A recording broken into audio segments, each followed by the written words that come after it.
7:15 8 ಗಂಟೆಯ ಹೊತ್ತಿಗೆ ಈ ಕಾಲ್ತುಳಿತ ಸಂಭವಿಸಿರುವಂಥದ್ದು. 8 ಗಂಟೆ ಹೊತ್ತಿಗೆ ಕಾಲ್ತುಳಿತ ಸಂಭವಿಸಿದೆ. ಅಲ್ಲಿದ ನಂತರ ಈ ಇಡೀ ಘಟನೆಯನ್ನು ನಾವು ನೋಡ್ತಾ ಇದ್ವಿ. ಜನ ಯಾವ ಸ್ವರೂಪದಲ್ಲಿ ಆಸ್ಪತ್ರೆಗಳ ಬಳಿಯಲ್ಲಿ ಜಮಾಯಿಸಿದ್ದಾರೆ ಅಂತ ಕೂಡ ನೋಡ್ತಾ ಇದ್ವಿ.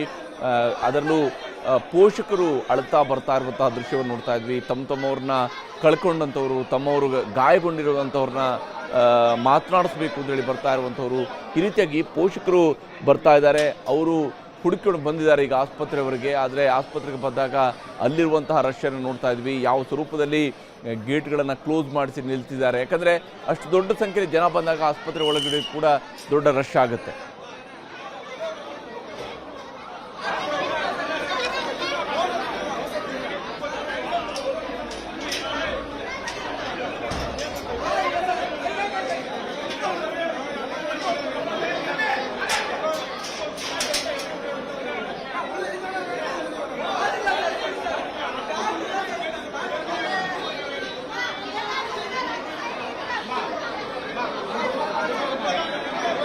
இந்த சம்பவம் நடந்து உடனடியாக முதலமைச்சர் அவர்கள் மாவட்ட ஆட்சித்தலைவர் அவர்களுக்கும் மாவட்ட காவல்துறை உயர் அதிகாரிகளுக்கும் எனக்கும் தொடர்பு கொண்டு உத்தரவிட்டு உடனடியாக மருத்துவமனைக்கு நேரில் சென்று கூடுதல் மருத்துவர்களை வரவழைத்து உடனடியாக அவர்களுக்கு தகுந்த சிகிச்சை அளிக்க வேண்டும் என்று முதலமைச்சர் அவர்கள் உத்தரவுகளை வழங்கினார்கள்.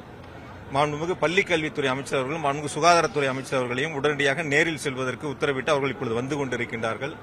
நாளை காலை முதலமைச்சர் அவர்கள் இங்கு நேரில் வருகை தந்து இந்த பாதிக்கப்பட்ட மக்களை சந்திப்பதற்காக வருகை தர இருக்கின்றார்கள். எனவே இப்பொழுது இருப்பது 42 பேர், 46 பேர் தனியார் மருத்துவமனையிலும் 12 பேர் மாவட்ட மருத்துவக் கல்லூரி மருத்துவமனையில் சிகிச்சை பெற்று வருகின்றார்கள். நம்முடைய மாவட்டத்தினுடைய மாவட்ட மருத்துவக் கல்லூரி மருத்துவமனையில் பணியாற்றக்கூடிய அனைத்து மருத்துவர்களும் இப்பொழுது உடனடியாக பணிக்கு வரவழைக்கப்பட்டு சிகிச்சை அளித்துக் கொண்டிருக்கின்றார்கள். கூடுதலாக நாமக்கல் மற்றும் சேலம் மாவட்டங்களிலிருந்து மருத்துவர்களை வரவழைப்பதற்கு உத்தரவிடப்பட்டு இன்று இரவே அவர்கள் அனைவரும் இங்கு வந்து சிகிச்சை அளிப்பதற்கு வருகை தந்து கொண்டிருக்கின்றார்கள். மெடிக்கல் டீம் போட்டிருக்காங்க. ஏன்னா மெடிக்கல் காலேஜ்ல ஒரு குறிப்பிட்ட அளவு தான் டீம் இருக்கும். இப்ப நிறைய பேர் வந்திருக்கனால என்ன மாதிரி மெடிக்கல் எல்லா டாக்டர்ஸும் டியூட்டி ஷிப்ட்ல இருப்பாங்க. எல்லா டாக்டர்ஸும் இப்ப டியூட்டிக்கு வந்துட்டாங்க. கூடுதலா நாமக்கல் மற்றும் சேலத்திலிருந்து கூடுதல் மருத்துவர்கள் இப்ப வந்துகிட்டு இருக்காங்க. தேவையான அளவுக்கு மருத்துவ மாத்திரைகள் உபகரணங்கள் எல்லாமே இருக்கு. மருத்துவர்களும் இருக்காங்க. பாதிக்கப்பட்டவங்களுக்கு தகுந்த சிகிச்சை மிக வேகமாக வழங்கப்பட்டு வருகின்றன. தனியார் மருத்துவமனையில சிகிச்சை பெற்றுட்டு இருக்காங்க. அவங்களை எப்படி கண்காணிக்கிறதுக்கு நான் தனியார் மருத்துவமனைக்கு நாங்களே போய் நேரில் பார்த்தோம். அங்க டாக்டரையும் சந்திச்சோம். அங்க இருக்க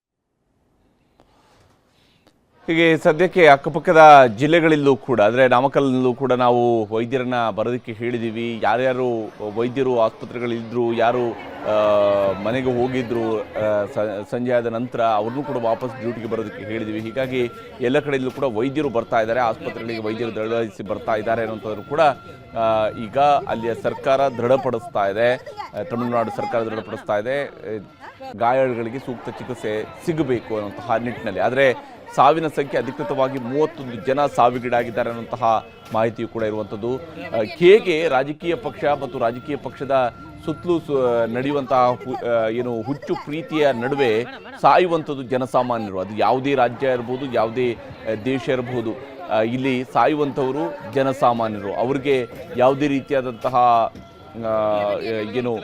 ಇಂಥದ್ದೊಂದು ಕಾರ್ಯಕ್ರಮಗಳು ನಡೆದಂತಹ ಸಂದರ್ಭದಲ್ಲಿ ಪಾಪ ಅವರು ಯಾವುದೇ VVIP ಕೋಟಾಗಳಲ್ಲಿ ಇರೋದಿಲ್ಲ. ಅವರು ಜನಸಾಮಾನ್ಯರು ರಸ್ತೆಯಲ್ಲಿ ನಿಂತ್ಕೊಂಡು ತಮ್ಮ ನೆಚ್ಚಿನ ನಾಯಕ ನಟನನ್ನು ನೋಡಬೇಕು, ಅವನು ರಾಜಕಾರಣಿಯಾಗಿ ಬಂದಿದ್ದಾರೆ, ಹಾಗಾಗಿ ಅವ್ರನ್ನ ನೋಡಬೇಕು ಅನ್ನೋಂತಹ ಕಾರಣಕ್ಕಾಗಿ ಬಂದಿರ್ತಾರೆ. ಆದರೆ ಇವತ್ತು ಅಂತಹ ಸರಿಸುಮಾರು 31 ಜನರ ಮನೆಗಳಲ್ಲಿ ಇವತ್ತು ಈಗ ಆ ಮನೆಯ ನಂದಾದೀಪಗಳು ಆರಿರುವಂಥದ್ದು.